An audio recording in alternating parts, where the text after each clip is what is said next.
Hi, I'm Dr. Gingeraya, and today I have Stephanie Ortiz with us. Hi, Stephanie. Hi, thank you for having me Oh, today. my pleasure. So let me tell you a little bit about Stephanie. Stephanie is a business development manager. She works at Hanger Clinic. Is this correct? It's a DME and prosthetics clinic? Yes, yes. Okay, great. And she's in El Paso, Texas. So I'm going to read you her bio. So essentially, Stephanie is born in Eagle Pass, but she's a native of El Paso. She has a bachelor's degree in psychology from the University of Texas at El Paso. She is the first generation college graduate in her family.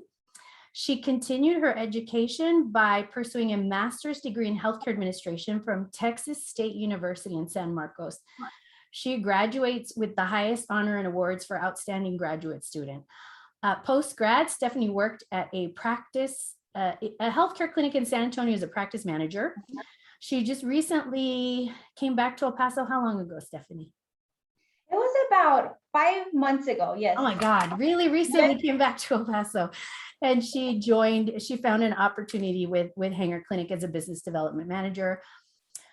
One of the things she enjoys most about being a part of Hanger is that she's able to see the positive impact on the people's lives that are their patients there and in her community. In her spare time, Stephanie loves to spend time with her family, networking, traveling, and trying new places to eat. She's a foodie and participating in outdoor recreational activities. So welcome, Stephanie. Thank you for having me. And so before we start, I'm going to say two kind of like a introductory disclaimer and then the other disclaimer. So part of the reason why I started this speaker series is because I wanted to give people an opportunity to learn about different healthcare careers, right? As they meet people throughout the years, and I ask them like, hey, what do you want to do? They're like, I want to be a hospital CEO. And I'm like, that's great. But like, there's all of these amazing things you could be doing in healthcare. And Stephanie has one of those amazing careers. So we're going to spend time talking about her journey, how she got to the position that she has right now. And the other disclaimer that I have is that this is not endorsed by her employer. So this is just her and I, chatting about her career. So before I get distracted with your great story, tell me what it is. What's your healthcare career, Stephanie? Yes. So I am currently a business development manager for Hanger Clinic. For those of you who don't know what Hanger is, we are an orthotics and prosthetics company. My day-to-day duties involve just a lot of collaborating with healthcare professionals and also with our clinic staff members. We have a total of 3 clinics in El Paso right now. Oh. Yes, so my day to day is meeting a lot of people. Sometimes I cold call clinics, I cold call hospitals. But for right now, since I'm new to this role, I've been just learning a lot about the products and services from Hanger and just meeting a lot of people. And it's definitely a position where it puts me outside of my comfort zone because sometimes, I go into clinics, I don't know what I'm going to expect. Sometimes they tell me to step out, sometimes they welcome me. But most of the time, I've had really great luck in El Paso. They all have been welcoming towards me, and that's some of my day-to-day duties. As a business development manager, we also developed and implement strategies to increase revenue for companies. Okay. And we partner up with the clinical team and we conduct, for example, continuing education courses for PTs, OTs, for social workers, for nurses. And so we provide continuing education courses with the help of the clinical team. And one of our main missions is to empower human potential. And right now, what we've been doing is we've been trying to develop a peer support group for amputees, for patients who've lost their limbs. So they won't go through the process alone. So they will have someone to talk to.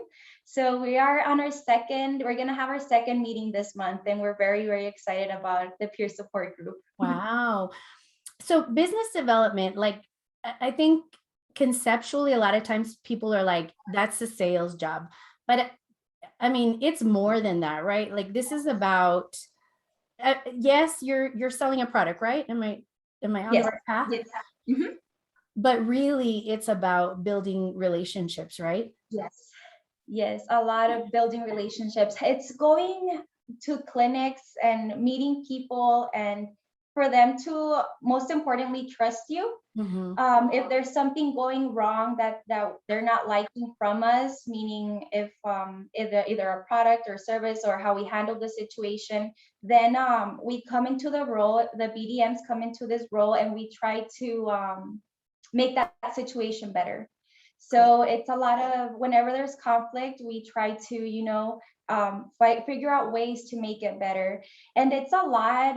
The more that I'm into this role, the more that I realize it's about showing up, Mhm. showing up and being ready for meetings, being ready, following up with the people that you meet. It's not only just saying hi and bye. My name's Stephanie. I work for Hanger. It's about, hey, I'll like following up through email, saying how we can work together, how we can collaborate better together. So it's just a lot about relationship building, I would say. Awesome. And you're great at building relationships. I met you like in the middle of the pandemic, at the beginning of the pandemic. Yes, at the beginning of the pandemic, I remember I was talking to you and I was at Texas Children's Hospital. I was in a little room just trying to talk to you. Yes. Well, and the reason I say is you're great is because we were introduced, right? And Mhm. I think like regular people would have been like, oh, hey, yeah, nice to talk to you, never see you again, right? Yes. But you were like, you would follow up, you would email it, you would text me, like you were great at that. And it was, and I'm going to tell you, like, I never felt like it was a burden or like, you know what I mean? You were just I like now in hindsight, I'm like, you're perfect for this job because that's your strength, right? Like you're great with following up and relationship building. So I'm just going to put in that plug there. Thank you, Ginger. Thank you. So how did you get into healthcare? And it's a big question because one of the first things I ask is like, okay, you have a degree in psychology. Like, did you know what you were going to do? Were you just following the path of opportunity? Like, what was it? So really, when I got into this program, well, let me backtrack to that. I got into healthcare administration right before I was gonna finish my undergraduate degree. It was in 2014 when I thought about the idea of studying healthcare administration.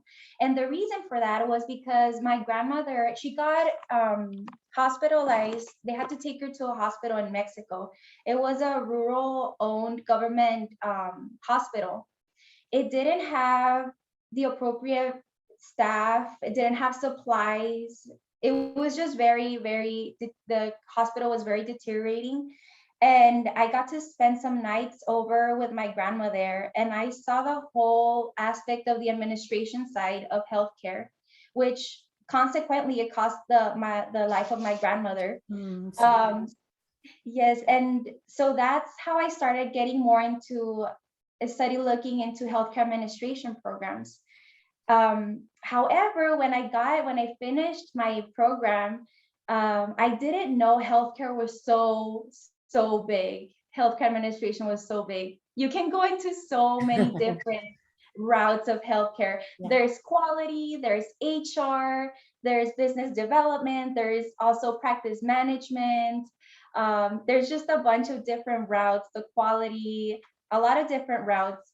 And so when I graduated, when I was interning at Texas Children's Hospital, I was left with so many questions, so many questions, because I didn't have a specific thing that I knew that I wanted to pursue. And so I wish like I had like a little bit more understanding on how broad healthcare administration was before getting into the program. That way I can start, like just putting a little like tracking myself better into what area I wanted to go with.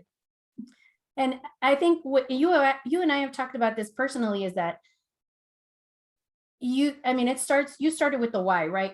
Something happens to you, it impacts somebody that you love, and then you start to like think, okay, I'm going to go down this route. But healthcare is hard, right? Yes. Healthcare is hard. And Yes. especially when I meet new people and they're like, I want to be in healthcare, and I'm like, are you okay with crying at night? Like it's hard. Yes. Right? So that kind of leads me to the next question is like, Okay, so you know why, you kind of start pursuing this path, you pursue your education, you decide like, okay, I think I'm going to go into operations. And at this point, yeah, and we don't have to talk about who it was, but at this point you get an operations role, right? And Yes. it's a great experience for you, right? Because you do what you think you thought you wanted to do, right? So at what point do you like, did you, if at that point you got discouraged, what made you stay the course in healthcare? Like, at what point do you say, I'm going to go this way instead? Yes, definitely the patience aspect. Okay, great. Definitely. I remember my first, but I want to talk about a little bit more like Okay, on when I was interning at Texas Children's Hospital and applying to the whole jobs and how discouraging that felt because that's a good point. yes, I was interning at a hospital in Houston. And it was right. I was trying to finish up that last semester of internship. I graduated summer 2020. And so it was right when COVID hit. And I remember the first time that I felt really discouraged was the whole application process. And I applied, I could you not, to hundreds and hundreds of jobs, hundreds of jobs. And I mean, it felt discouraged is an understatement of how I felt because I felt that I did everything right. I was I was really involved in school. I tried to do my best in every course. I networked, but it was more networking internally in the school. I Okay. wish I could network more externally. I think that would have helped me out more. And so I felt really discouraged because I had, in my perspective, I felt that I did everything right. My high school, I went to an early college high school. I finished my bachelor's early on, and then I pursued my master's degree, and I kept on applying to jobs, and it was rejection after rejection after rejection after rejection.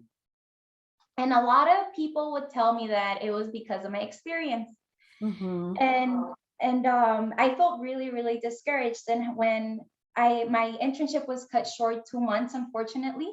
So I had to go back home because the internship was not paid. And so I had to go back home.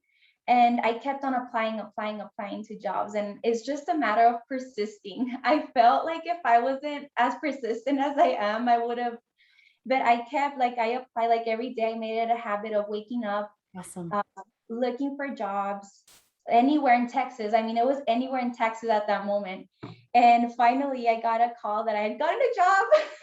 And it was as a practice manager for a small dermatology clinic. It was fairly small, but I was like, you know what? Like, this is my shot. Like, I just need to get in. That's all I need to learn. Yeah. And so I got in the job, and it was hard. It was hard because it was during COVID and a lot of turnover, so much turnover. So I was trying to learn the administration side and then also doing duties like checking in patients, checking out patients, and then at night, like at 6, doing administrative work, making sure the employees got paid, making sure we were following all the guidelines for COVID, all of the administrative and physical guidelines that they required. It was just very, very difficult. And at the end of the day, I had to remind myself why I'm doing this. That was, and I mean, I even got a mentor. She took me under her wing. If I can disclose her name. Yes. Brittany took me under her wing, and it was just out of her own kind heart. She started mentoring me. And she used to mentor me during my lunch breaks. So I would just leave the clinic. I would go into my car and I would get on Skype or Zoom with Brittany. And because Brittany had over, I think, 20 years of practice management experience. And so she would used to give me her best practices, her best tips into how to, deal with turnover, how to deal with compliance, how to deal with all this other stuff. And so I'm very, very grateful for that. Very grateful that up to this day, she still mentors me. But it was a whole 6 months where she just mentored me just because she knew I needed, like Yeah. she knew my struggle. So that's the first time I feel like that whole year, especially during the application process, where I felt the most discouraged. Was hard. And you and I have talked about that, right? I don't feel like your experience was different from what everybody else is going through, because I do feel like you can apply for hundreds, Yes. hundreds of jobs and you get maybe like 3 callbacks, right? And then Yes. those are just like screenings, and then like so I don't feel like, I know it felt discouraging, but I want to make sure to tell everybody, like, I think that's typical, right? But the key Yes. that you bring up is that you were persevering, you persisted, you did not stop, right? And that's what it takes. Yes. And Yes. I'm jotting down things as you're talking, because I'm like, Yes. this is another like question that, I didn't plan to discuss with you, but you bring up another excellent point about being mentored. And I think that that's something that, if we're lucky, we have, like, someone is receptive to mentoring you. And I think that that's going to be super important no matter what, right? Like, I had a mentor too, and she was my boss. So I don't know, maybe she's not my mentor, but she was my boss, right? And I'm like, well, you're going to mentor me, so that's what I need help in, right? And I feel like that's so important to be successful, because without a mentor, how do you know how to get out of things? How do you know, okay, that's not a big deal, or this is a big deal, or this is where I need help. So I think that that's great that you found somebody that you Yes. were able to get mentored. And I also think that's part of like how you give back, right? Being able to be open to other women, other early careerists who need help, and that you want to help them and mentor them also. So now you Yes. got to give it back. You got to send it back. Yes. Yes. Okay, so we talked about how discouraged it was. We talked about how long the process was, right? So from the time you're at your internship till you find the business development position, because you tried operations, you decided that kind of maybe wasn't your thing, like you Yes. like business development better. How long did that take you? You know what? It took me, I could say that it wasn't planned. This was not planned. Um, But let me point something else out. yes. I feel like you did everything right, and that's great. And I feel like you set yourself up to take opportunities when they presented themselves. Yes. Yes, No definitely. matter what, you set yourself up to take opportunities. Yes, yes, definitely. But I feel like I knew that, I enjoyed operations, Mhm. and I wouldn't like, I would do it again, but it's not, I feel like there's not like a perfect fit like role out there. It's just a matter of making it the best that you can, That's a great point. with what you have. And so for me, it was more there's roles that are better out there for you. Like for me, it took me a while to figure out that I'm a social butterfly. I love to network and I love to talk to other people. So it was honestly, it just happened. And I remember my current boss, which I'm super, super grateful for.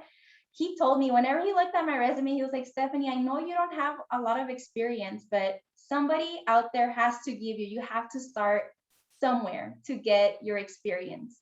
And so he offered me this business development role, and I remember that I was super, super grateful. I mean, I told him like a bunch of times, thank you so much for this opportunity. And up to this day, I still remember he was like, stop telling me that stop telling me thank you. You have to know that you earned it too, Yes.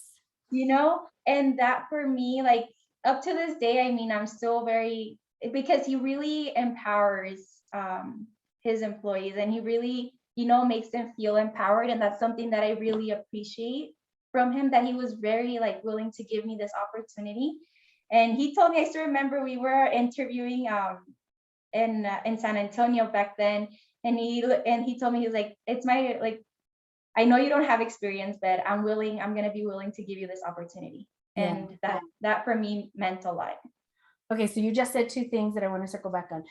One thing that you said that I think is important is that there's no perfect job, Mm-mm. right? Like there's no perfect, there's always going to be something about what you do. Like, I love this, I don't like this, right? So you bring Yes. up a good point that there's no perfect job. But the other thing you said, that when you're talking about that you're very social, that you enjoy meeting new people, Mhm. in my mind, that goes back to you finding something that you're good at, that's your strength. Like that's your Mhm. strength. You're great at building relationships, right? So for people to think about what's your strength, right? Because you should be doing strength-based leadership, strength-based work. That's where your wheelhouse is, right? And I think a lot of people, I don't know, like maybe they think, oh, I'm going to develop this, right? And Yes. then they hate it. They're like, I hate Yes. that.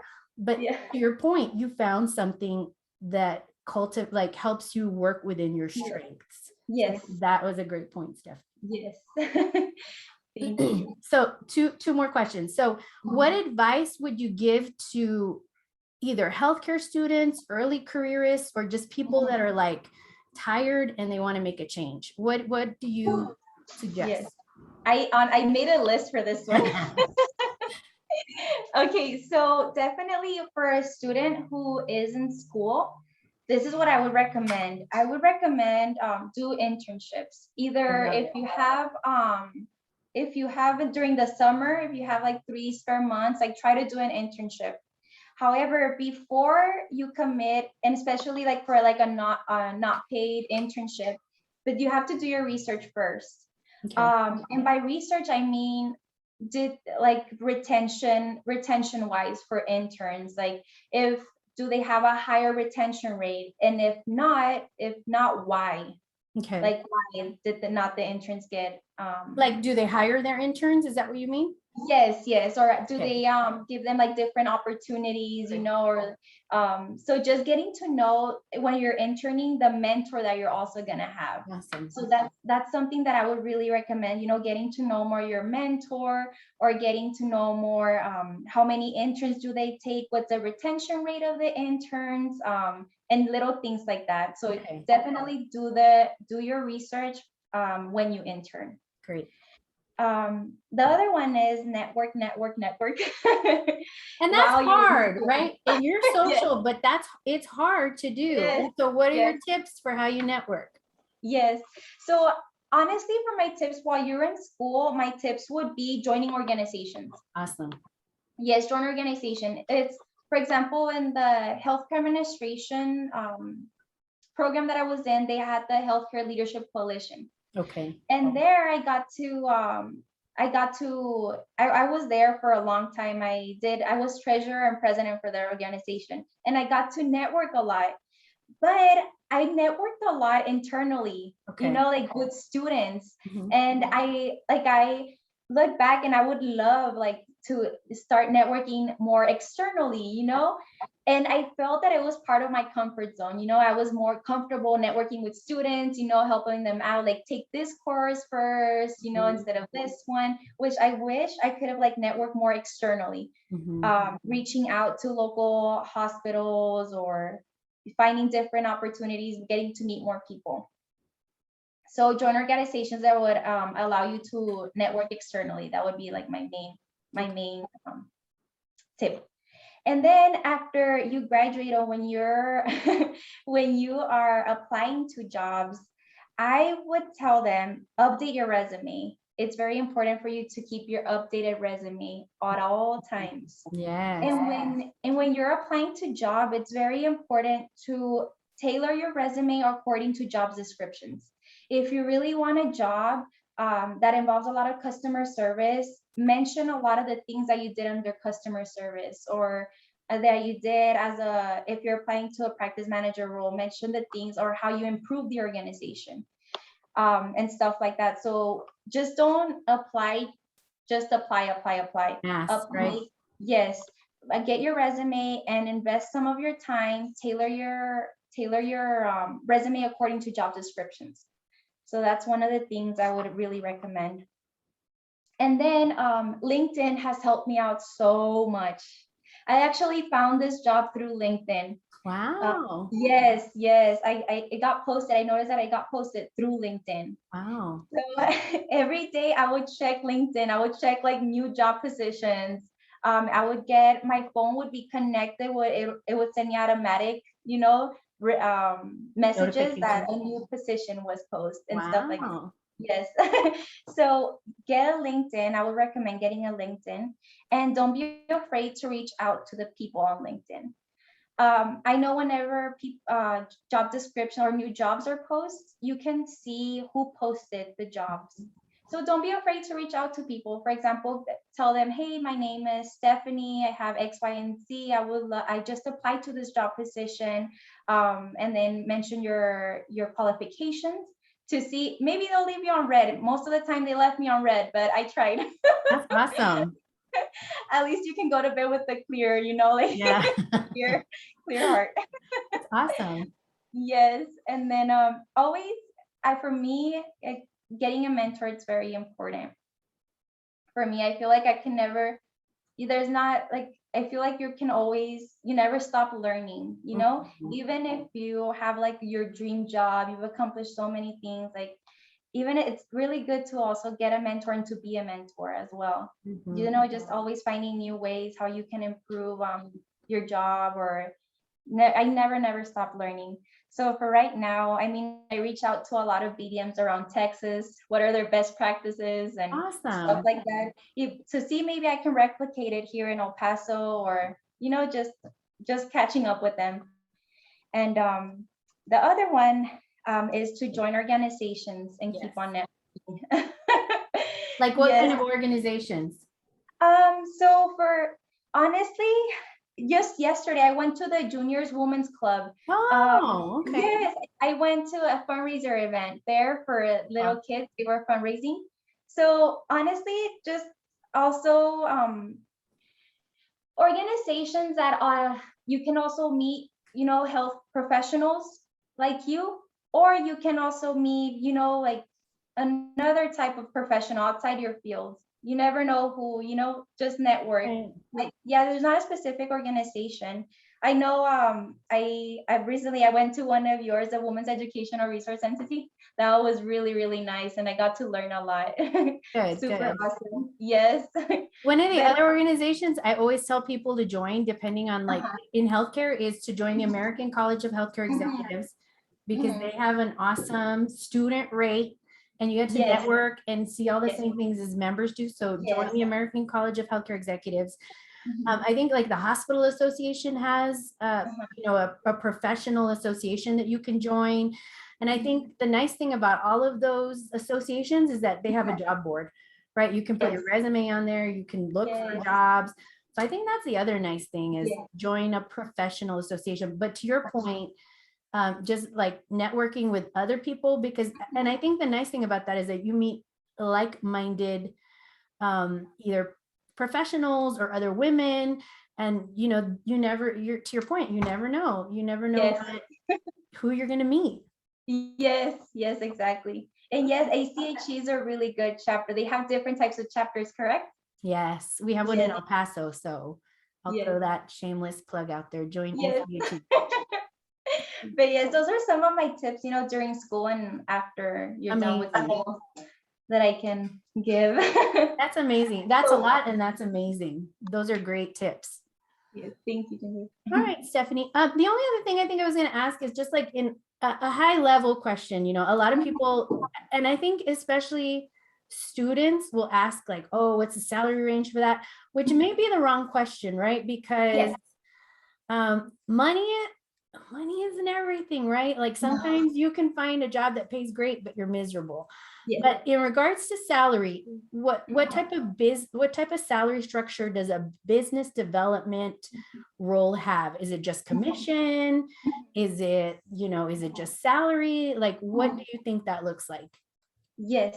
So I actually did some research in regards to business development Awesome. positions. And I feel like this position, it comes with experience. The more experience you have, the higher the pay rate will be. Right. So in Texas, I was looking at ranges, and I feel like it was more 50 to 160 for Okay. very, very high with a lot of experienced Right. people. And most of them come with a salary and commission as well. So it just depends. That's But good. for Texas, yeah, I saw like a 50 to 160. I even saw 180, but this is the more so the range that I saw. So I'm sure, to your point, it's Mhm. probably based on experience, right? That you have Yes. demonstrated outcomes, Mhm. skill sets, all those things. So that's wonderful. Thank you, Yes. Stephanie. Yes. That's pretty much, those were all the kind of questions I wanted to talk to you about, Stephanie. Like I said, I'm going to post this video. If you're okay with it, I'm going to share your LinkedIn profile with everybody so that people can follow you, Yes. learn more about you there. And I think that's pretty much it. So thank you so much, Stephanie. I really appreciate you taking time out of your schedule to meet with me, and we'll have to No, catch up again. thank you, Ginger. It's such a pleasure and such an honor. And thank you again. I know you also took the time several times to talk to me during this process. So My I pleasure. appreciate it. And I'm very grateful that I met you. No, my pleasure. Thank you so much. Thank you. Thanks. Have a good day. Bye-bye.